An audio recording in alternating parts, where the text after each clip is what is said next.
The great station called Nexus Prime floated in space like a metal city. Ships from hundreds of worlds came and went from its docking bays. Inside the main chamber, aliens of all shapes and sizes sat in a huge circle.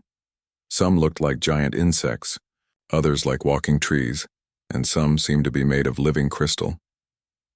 Council Prime Veltar stood at the center of the room. His forearms moved as he spoke to the gathered aliens. "We have received a message from a new species," he said. His voice was like music, high and soft. "They call themselves humans. They come from a small planet in the outer rim." War Marshal Crix shifted in his seat. The large reptilian alien had green scales and yellow eyes that glowed in the dim light. "Another primitive species begging for protection," he growled. "How many ships do they have, 10, 20? "The message says they have one ship approaching," Veltar replied. "They asked to join our council as peaceful members." Several aliens laughed. A bird-like creature with blue feathers spoke up. "One ship?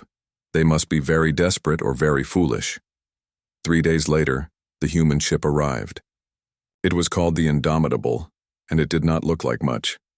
The ship was gray and plain, much smaller than the great warships that protected the station. It moved slowly toward the docking bay, following the lights that guided it in. Captain Kang Wu stood on the bridge of his ship. He was a tall man with short black hair and calm eyes. He watched the alien station grow larger on his screen. "Take us in nice and easy," he told his pilot. "Let them think we are just simple visitors." "Yes, sir," replied pilot Li Tae. The young man's hands moved over the controls with skill. "Docking in 5 minutes." Behind them, Commander Park Jin checked his weapons systems one last time. Everything was ready, but he hoped they would not need to fight. "Sir, should I power down the guns?" "Leave them on standby," Kang Wu said, "but keep them hidden. No point in scaring our new friends before we even say hello." The ship docked with a soft bump. Soon, Captain Kang Wu and Ambassador Li Na walked through the airlock into the station. Li Na was a small woman with intelligent eyes. She carried a simple bag with Earth's papers and gifts for the council. The aliens who met them seemed surprised.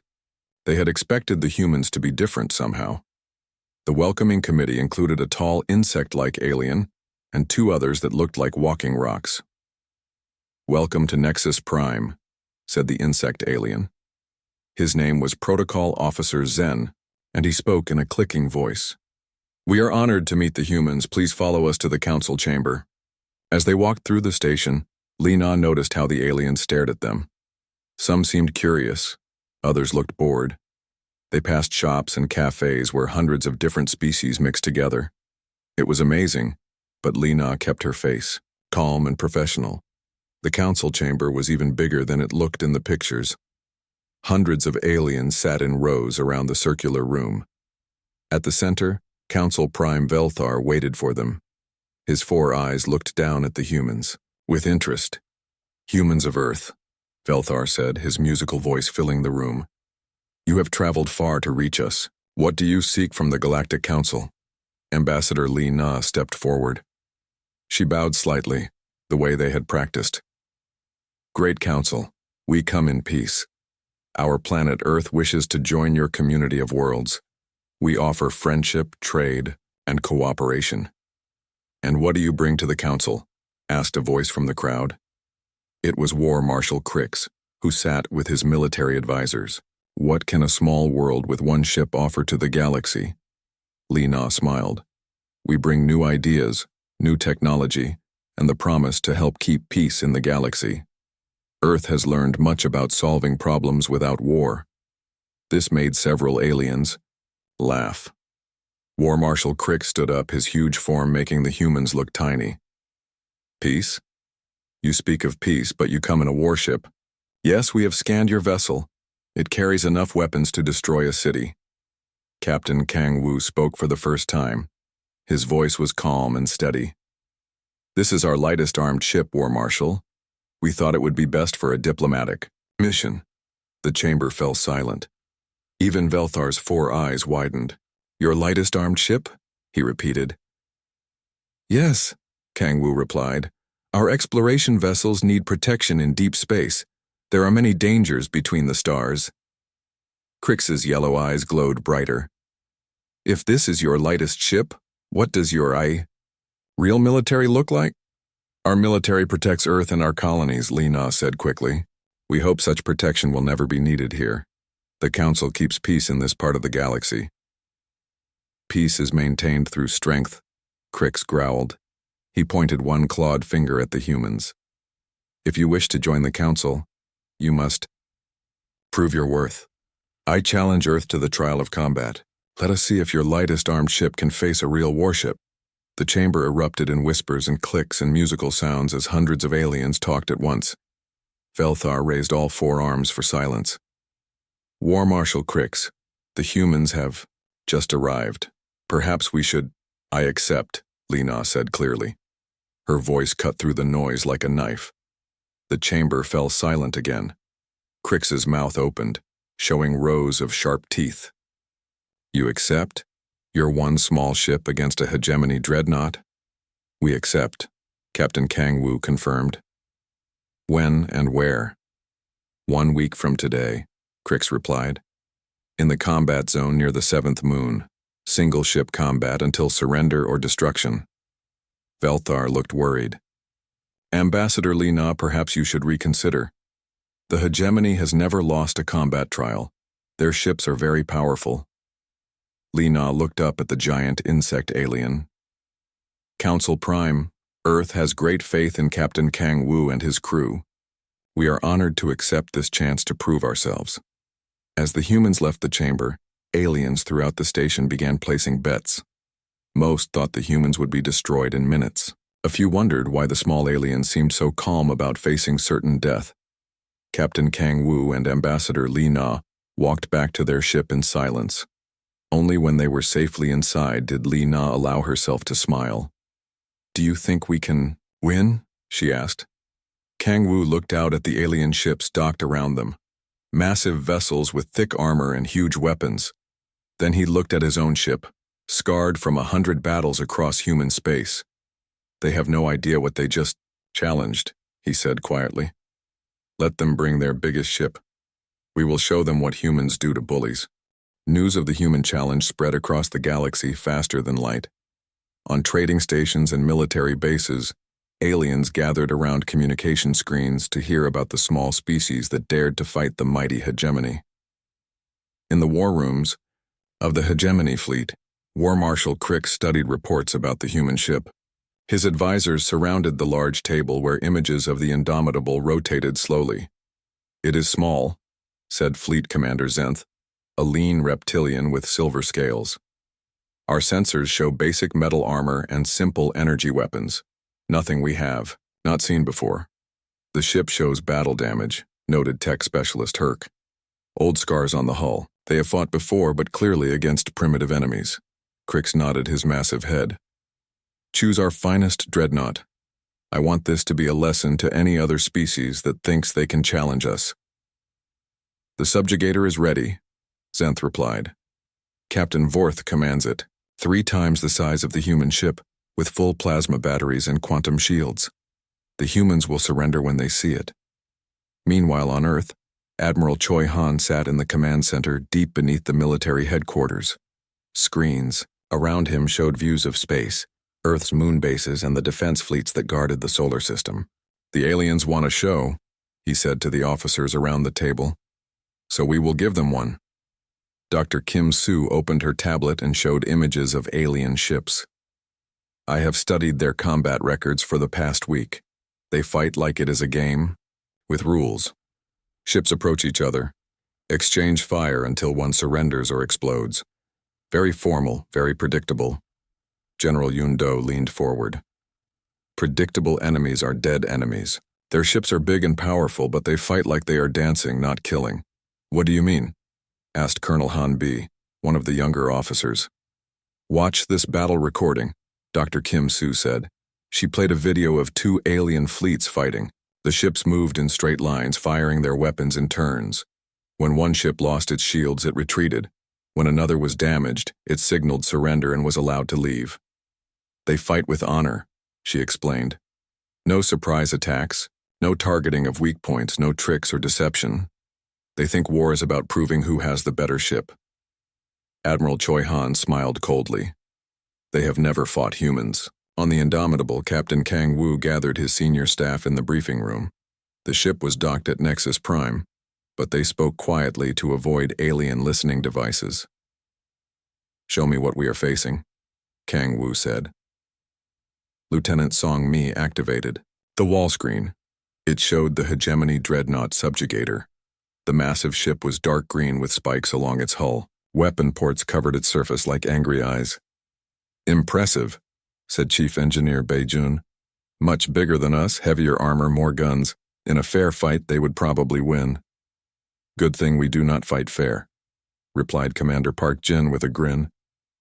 Pilot Li Tae studied the ship's design. "Look at how it is built. All the weapons face forward. It is designed to fight other ships head-on, trading shot for shot." "Classic dreadnought thinking," Kang Wu agreed. "Big, powerful, honorable. They probably expect us to fly straight at them and try to outshoot them." "Are we going to?" asked Song Mi. "Of course not," Kang Wu replied. "We are going to do what humans do best. We are going to cheat." The next day, Captain Vorth of the Subjugator met with his crew. The bridge of the massive warship was dark and filled with glowing screens. Vorth was an old warrior with scars on his scales and metal plates covering old wounds. "The humans think their tiny ship can face us," he told his officers. "This will be over quickly. We will disable their weapons, demand their surrender, and show the galaxy that the hegemony remains supreme." His weapons officer, Commander Rack, checked his systems. "Sir, should we use full power from the start?" "No," Vorth replied. "We will start with minimum power. Let them fire first if they wish. When they see our shields absorb their pathetic weapons, they will surrender without us needing to destroy them." "Very sporting of us," agreed Navigator Trix. "The other species will respect our mercy." Across the galaxy, betting pools formed on communication networks. The odds were simple. Most aliens bet on how quickly the subjugator would win. A few bet on whether the humans would surrender before the fighting even started. On the peaceful world of Solara, an aquatic species watched the news with their large, gentle eyes. "Poor humans," gurgled Elder Finn. "They seem so brave, but they do not understand what they face." The crystalline beings of Zeroth calculated the odds with mathematical precision. "The human vessel has a 0.3% chance of victory," they announced. This assumes multiple system failures on the hegemony ship. Even species that disliked the hegemony did not expect the humans to win. They simply hoped the battle would not be too one-sided. At the Academy of Military Sciences on Nexus Prime, Professor Quill taught his students about combat tactics. The bird-like alien used the upcoming battle as a teaching moment. "Class, observe how the humans have positioned themselves for failure," he chirped. "They accepted a challenge they cannot win. This shows poor strategic thinking." "But Professor," asked a young student, "why did they accept if they know they will lose?" "Pride," Quill replied. "Many primitive species prefer honorable death to shameful retreat. The humans will fight bravely and die heroically. It is quite touching, really." Back. On the Indomitable, the crew made final preparations. They checked every system twice, loaded special ammunition, and reviewed battle plans that had been developed over centuries of human warfare. "Remember," Captain Kang Wu told his crew over the ship's communication system, "we are not just fighting for ourselves. We are fighting for Earth's place in the galaxy. Show them what humans can do."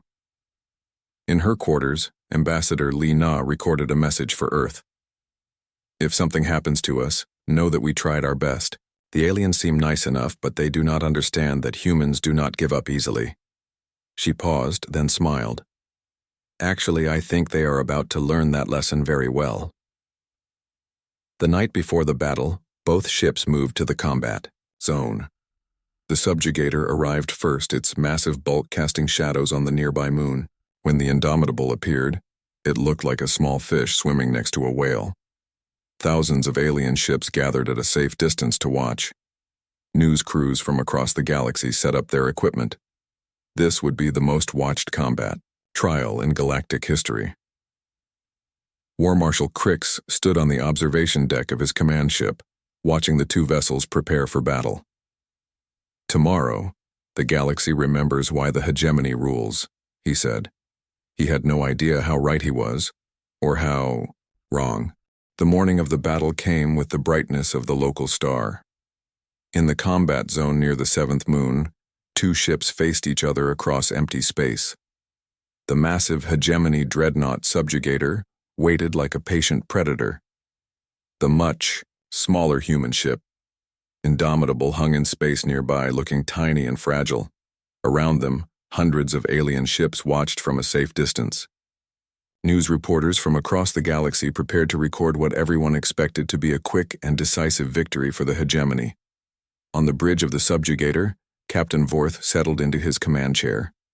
The bridge was dark and filled with the soft glow of control panels. His officers moved with calm confidence around their stations. "All systems ready, Captain," reported Commander Rack from the weapon station. "Plasma cannons charged to 50% power, quantum shields at maximum strength." "Very good," Vorth replied. He opened a communication channel to the human ship. "Human vessel, this is Captain Vorth of the Hegemony Dreadnought Subjugator. You may surrender now with honor or face destruction. Choose quickly." On the Indomitable, Captain Kang Wu sat in his own command chair. His bridge was smaller and brighter, with screens showing tactical information.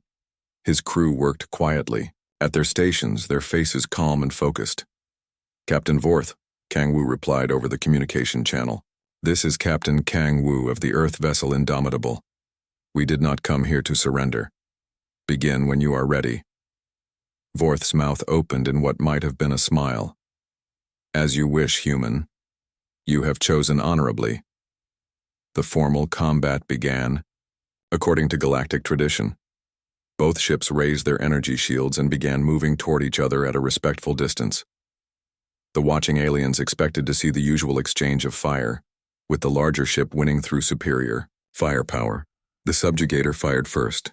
Bright beams of plasma energy crossed the space between the ships and struck the Indomitable's shields. The human ship shook slightly but kept moving forward. "Minimal damage to their shields," reported the hegemony weapons officer. "Their defensive systems are weaker than expected." Captain Vorth nodded. "Fire again. Show them the power of the hegemony." But the humans did not behave as expected. Instead of returning fire immediately, the Indomitable suddenly changed direction. Pilot Lee threw the ship into a sharp turn that no alien ship had ever attempted during formal combat. "What are they doing?" wondered Navigator Trix on the subjugator bridge. Before anyone could answer, the human ship fired. But they did not aim at the subjugator's shields or weapons. Lieutenant Song Mi targeted the large sensor arrays on the alien ship's hull. Human missiles struck the delicate equipment and destroyed it in bursts of sparks and metal fragments. "Our long-range sensors are down," reported the hegemony sensor officer with shock in his voice. "How did they know to target those?" "Return. Fire!" ordered Captain Vorth. But the Indomitable was no longer where it had been. The human ship moved like a fighter, not a capital ship. It spun and dove and climbed through space in ways that confused the alien targeting systems. Chief Engineer Bei Jun worked at his station on the Indomitable, watching the enemy ship's energy patterns. "Their shields operate on a rotating frequency," he called out. "I can disrupt it." "Do it," Captain Kang Wu ordered. The next human attack was different. Instead of trying to break through the alien shields with brute force, the humans sent out electronic signals that interfered with the shield generators. Parts of the subjugator's protective barrier began to flicker and fail. "Impossible," shouted the hegemony chief engineer. "Their technology should not be able to affect our systems." Commander Park Jin smiled as he watched his tactical display. "They do not know about electronic warfare," he said to his captain. "They have never faced an enemy that fights dirty." The battle continued, but it was unlike anything the watching aliens had ever seen. The humans did not stand still and trade shots. They moved constantly, attacking from unexpected angles. They did not target the enemy's weapons or try to punch through their armor. Instead, They went after communication systems, sensors, and shield generators. Within minutes, the mighty subjugator was nearly blind and deaf. Their sensors were destroyed, their communications were jammed, and their shields were failing in random spots. Captain Vorth could barely see where the human ship was, let alone hit it. "This is not how combat works," he shouted in frustration. "They are breaking the rules." "Sir," his weapons officer said in a shaking voice. "What rules? The combat trial has no specific restrictions on tactics." On the observation ships, aliens watched in growing amazement and horror. The small human vessel circled the massive dreadnought like a predator playing with wounded prey. Every attack struck a different weak point. Every movement was unpredictable. Observer Prime Len, a neutral council member, recorded everything on his instruments. "Fascinating," he murmured. "They fight like they are hunting, not dueling." Tech specialist Quill, who had bet against the humans, felt his certainty crumbling. "This should not be possible," he chirped to his assistant. "How can a smaller ship defeat a larger one?" "Maybe size does not matter as much as we thought," his assistant replied. Back in the battle, the subjugator tried desperately to fight back, but every time they aimed their weapons, the human ship was somewhere else. Every time they tried to re-establish their shields, the humans found a new way to disrupt them. "Sir, we have lost most of our defensive systems," reported the hegemony. "Damage control officer. Hull breaches on decks 7 and 12. Life support is failing in the aft sections." Captain Vorth stared at his screens in disbelief. His mighty warship, pride of the hegemony fleet, was being torn apart by a ship 1/3 its size. Worse, the humans had not even tried to kill them. Every attack had been designed to disable, not destroy. Then the human ship stopped moving. It hung in space directly in front of the crippled dreadnought, so close that even damaged sensors could see it clearly. "Subjugator, this is Captain Kang Wu," came the calm voice over the communication channel. "You fought bravely, but your ship is disabled. Do you surrender?" The bridge of the subjugator fell silent. Captain Vorth looked around at his crew. Their faces showed shock, confusion, and fear. In all the history of the hegemony, they had never been defeated. They had never even been seriously challenged. "Captain," whispered Commander Rack, "they could have destroyed us at any time in the last 10 minutes. They chose not to." Vorth realized the truth. The humans had won completely, but they offered mercy instead of death. This was not just a defeat. It was a lesson in humility.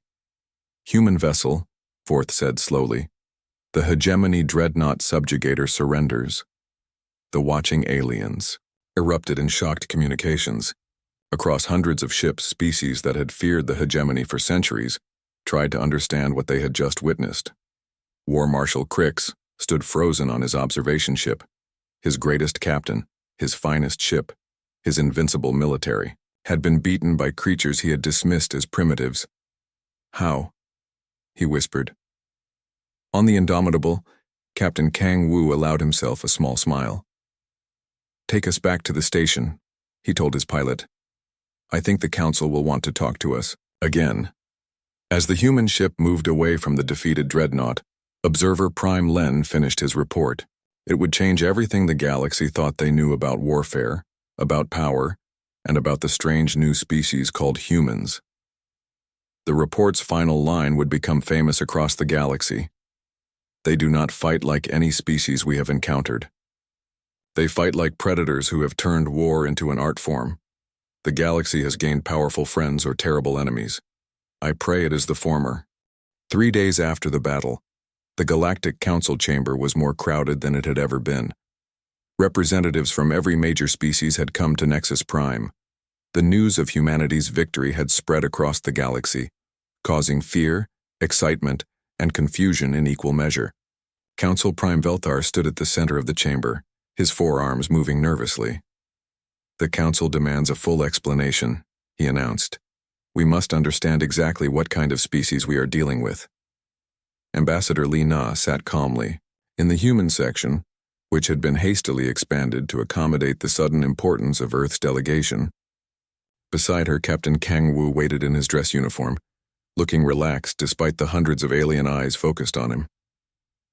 "The humans will answer our questions," Velthar continued. But first, we have received a message from Earth itself. Their leader wishes to address the Council directly. The main screen activated, showing a middle-aged human woman with kind eyes and graying hair. President Yang So sat behind a simple desk, with the flag of United Earth behind her. Honored members of the Galactic Council, President Yang So began. I am Yang So, elected leader of the United Earth government. I speak for 8 billion humans across dozens of worlds and space stations. A ripple of surprise went through the chamber. Many aliens had assumed Earth was a single world with a small population. Your Captain Kang Wu and Ambassador Li Na have represented us well, the President continued. But I understand you have questions about our military capabilities. In the interest of peace and friendship, I will answer them honestly. War Marshal Crix, still shaken from his fleet's defeat, stood up. How many ships does Earth really have? President, Yang So paused, as if considering how to explain something complex to children. Our current active fleet consists of approximately 12,000 vessels of various sizes. This includes everything from small patrol ships to heavy battle cruisers. The chamber erupted in shocked voices, clicks, and musical sounds as hundreds of aliens talked at once. 12,000 ships was more than most star empires possessed. Impossible, whispered tech specialist Quill. No single world could build so many ships. President Yang So continued calmly. However, Earth is not our only world. We have colonies on 43 planets and over 200 space stations. Our total population is approximately 8 billion individuals. Council Prime Velthar had to raise all 4 arms to restore order. President Yang So, these numbers seem very large for a species we have just discovered. We have been exploring space for over 2 centuries, the President replied. We spread slowly and carefully, learning about the galaxy before announcing ourselves. When we detected your council, we decided it was time to make formal contact. Director No Young appeared on the screen beside the President. He was a serious-looking man with sharp eyes. I am Director No Young of Earth's Strategic Defense Initiative. Perhaps I can provide the military details you seek. A new image appeared on the screen, showing a massive space station surrounded by ships. The aliens recognized it as a military base, but the scale was enormous. This is Defense Station Alpha, one of our smaller installations, Director No Young explained. It serves as a training facility for our fleet crews. Training facility?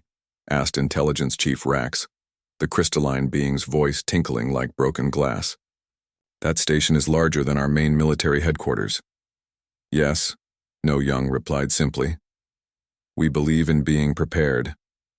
The screen changed to show data charts and statistics. Director No Young's voice remained calm and professional as he delivered information that terrified most of the listening aliens. Earth maintains a standing military force of 50 million trained personnel.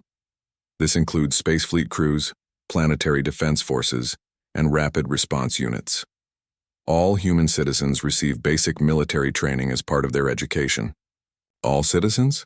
Squeaked a small bird-like alien. Even the children? Children learn basic survival skills and teamwork, President Yang So explained. Adults can choose military service or civilian careers. However, in times of emergency, our entire population can be mobilized for defense. Field Marshal Hong Bin joined the transmission. He was a large man with scars on his face and the look of someone who had seen many battles. I command the Rapid Response Forces, he said. We can deploy a full battle fleet to any location within our territory in less than 72 hours. The aliens were beginning to understand that they had severely underestimated humanity, but the revelations were far from over. Marshal Hong Bin asked Observer Prime Len, how long has Earth been at war? The human officers looked at each other with expressions the aliens could not quite read. Finally, Field Marshal Hong Bin answered, continuously for approximately 6,000 years of recorded history. The silence that followed was complete. Not a single alien spoke, clicked, or made any sound at all. We have never known true peace, President Yang So explained gently. Humans have fought each other, our environment, diseases, natural disasters, and resource shortages throughout our existence. War shaped our evolution and our civilization. Dr. Kim Soo appeared on the screen, looking like a teacher about to explain a difficult lesson. "We have studied your species' histories," she said. "Most of you evolved as prey animals that developed intelligence to hide from predators, or as herd animals that learned cooperation to survive. Humans evolved differently," she continued. "We were persistence hunters. We chased our prey until it collapsed from exhaustion. We learned to work together not just for protection, but for the hunt. Competition and conflict are built into our nature." Council Prime Velthar's voice was barely a whisper. "You are saying that war is natural for your species?" "Not war exactly," President Yang So replied. "But struggle, yes. We fight to survive, to improve, to protect what we love. When we have no external enemies, we often fight each other. When we have no immediate threats, we prepare for future ones." Intelligence Chief Rax processed this information with his crystalline mind. "This explains your tactical capabilities. You do not fight according to rules because you have learned that survival has no rules." "Exactly," Field Marshal Hong Bin confirmed. "Every human soldier is taught that the only rule in war is to win and go home alive. Everything else is just suggestions." The screen changed to show more statistics. Admiral Choi Han joined the transmission, his uniform decorated with medals from countless campaigns. "Our current defense doctrine assumes we will face enemies from multiple directions simultaneously," he explained. "Every ship, every weapon, every strategy is designed with this in mind." "Multiple enemies?" asked War Marshal Crix, his voice shaking slightly. "We have learned not to trust that peace will last," Admiral Choi Han replied. "Our ancestors faced extinction many times. We survived by being ready for anything." President Yang So leaned forward, her expression becoming more serious. "We did not come to the galaxy seeking conquest. We came seeking friends and allies. But we want you to understand what kind of friends we can be. If you threaten our allies, you threaten us," she continued. "If you attack peaceful species, we will stop you. If you try to conquer the galaxy, you will find 8 billion humans standing in your way." The transmission paused, letting this sink in. Then President Yang So smiled and her expression became warm again. "But if you work with us, if you help us build a better galaxy for everyone, you will find no more loyal allies anywhere in the universe." "Humans do not abandon their friends." Director No Young added one final detail. "We have been monitoring several threats on the galaxy's edge: machine intelligences, dark matter entities, interdimensional incursions. We came to the Council not just for friendship, but because we believe the galaxy will need to stand together against what is coming." The transmission ended, leaving the Council chamber in stunned silence. Hundreds of alien representatives tried to process what they had learned. The small, seemingly primitive species that had asked politely to join their community was actually the most powerful military force in the known galaxy. War Marshal Crix slowly stood up. His yellow eyes were dim, and his voice was humble. "Ambassador Li Na, on behalf of the hegemony, I formally request an alliance with Earth. We would be honored to fight beside humans, rather than against them." One by one, other species began making similar requests. The galaxy had learned that sometimes the scariest ally was exactly what you needed to sleep safely at night. Ambassador Li Na looked around the chamber at all the alien faces. Fear, respect, and hope mixed together in their expressions. "Earth accepts your friendship," she said simply. "Welcome to the human family." 6 months had passed since humanity joined the Galactic Council, and the galaxy was a very different place. The great station Nexus Prime hummed with new activity as humans and aliens worked together on projects that would have been impossible before Ambassador Li Na walked through the diplomatic quarter, noting the changes. Alien species that had been enemies for centuries now sat together in cafes, discussing trade agreements and defense pacts. The fear of human military power had done something unexpected. It had made everyone else realize that cooperation was much safer than conflict. In the main council chamber, the morning session was about to begin. Council Prime Velthar took his position at the center, but the chamber's atmosphere was more relaxed than it had been in decades. Knowing that humanity's Fleet watched over the galaxy had given everyone a sense of security they had never experienced.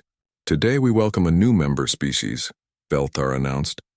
The Korath Empire has requested to join the Council peacefully.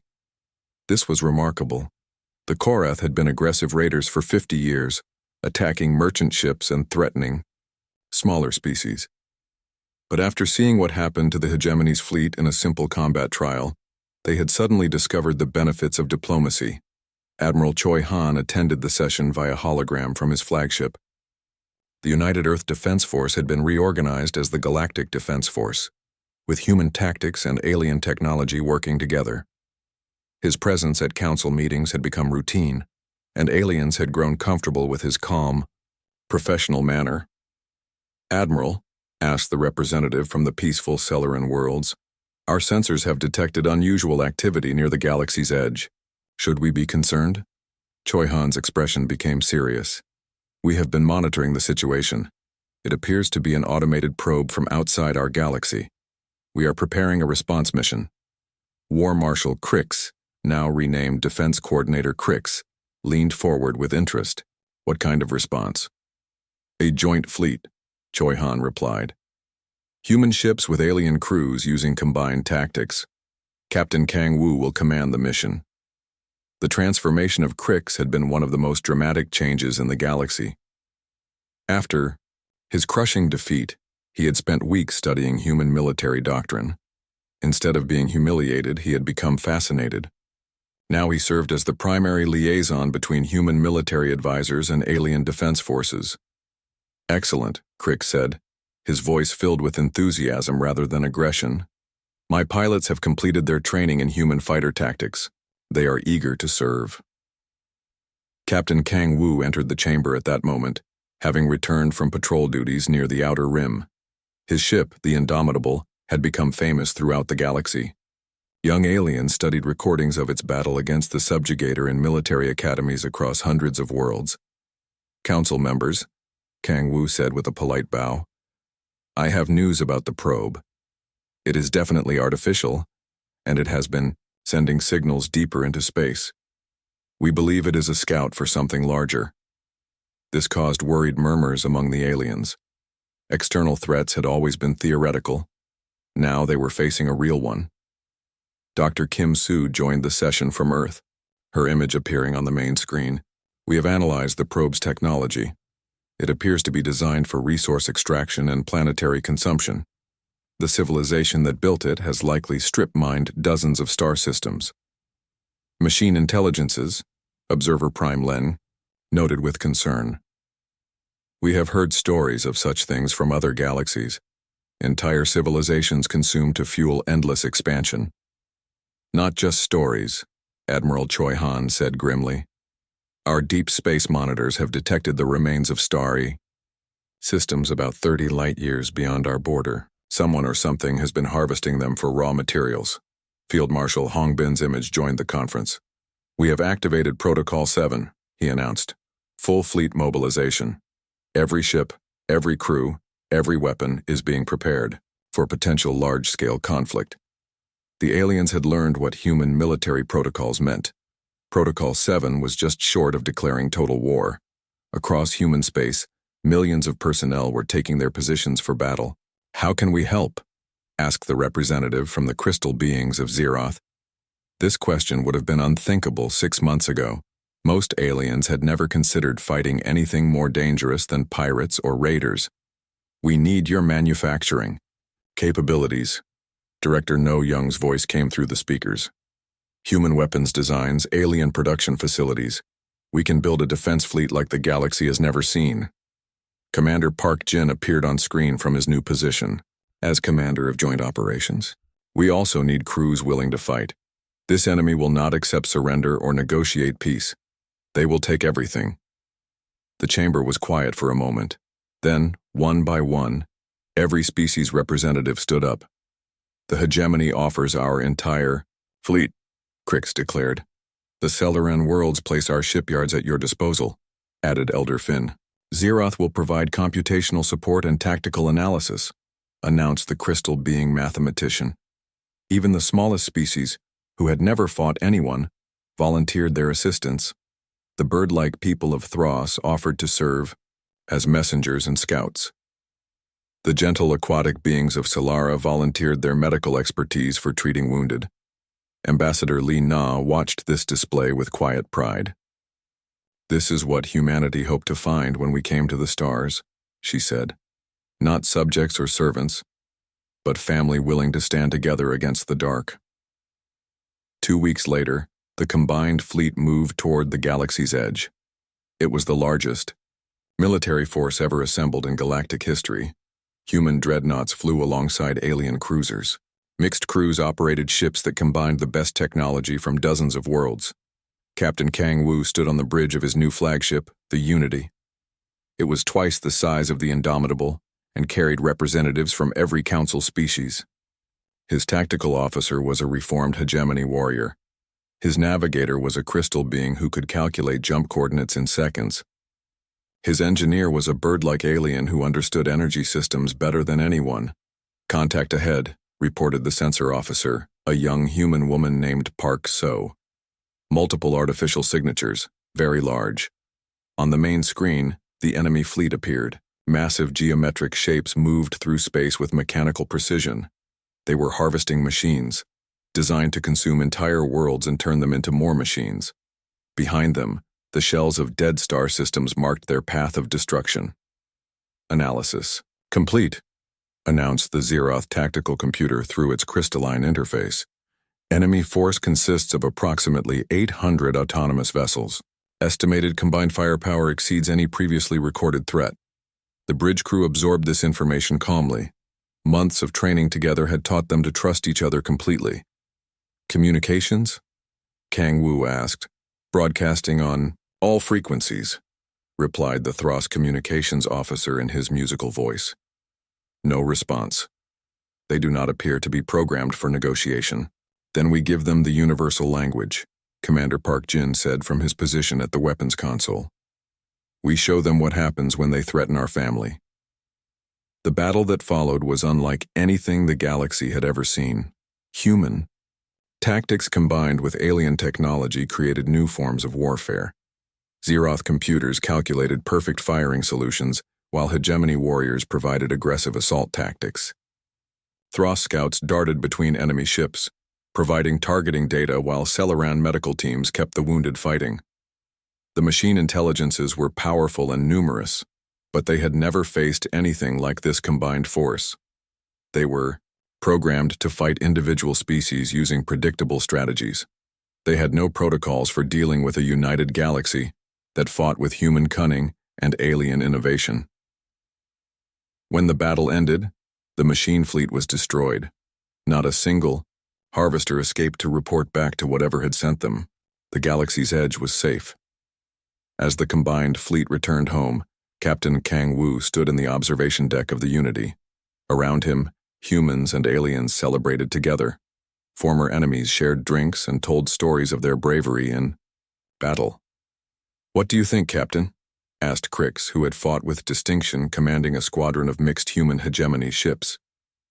"Will there be more threats?" Kang Wu looked out at the stars, thinking of all the dangers that might be lurking in the dark between galaxies. "Probably," he replied. "The universe is a dangerous place." "Good thing we are not facing it alone anymore," Crix said with satisfaction. Ambassador Li Na joined them, carrying a datapad with reports from across the galaxy. "The Council has voted," she announced. "Humanity will hold the position of military coordinator permanently.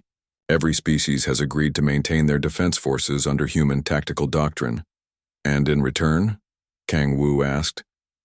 "In return, we promise to protect them all," Li Na replied. "Every world, every station, every ship. The galaxy is now under human protection." She paused, looking out at the mix of ships around them. "But more than that, they are all part of the human family now. We do not abandon family." Months later, the story of humanity's arrival and the galaxy's transformation spread to other galaxies through deep space communications. Advanced civilizations in distant star clusters heard about the species.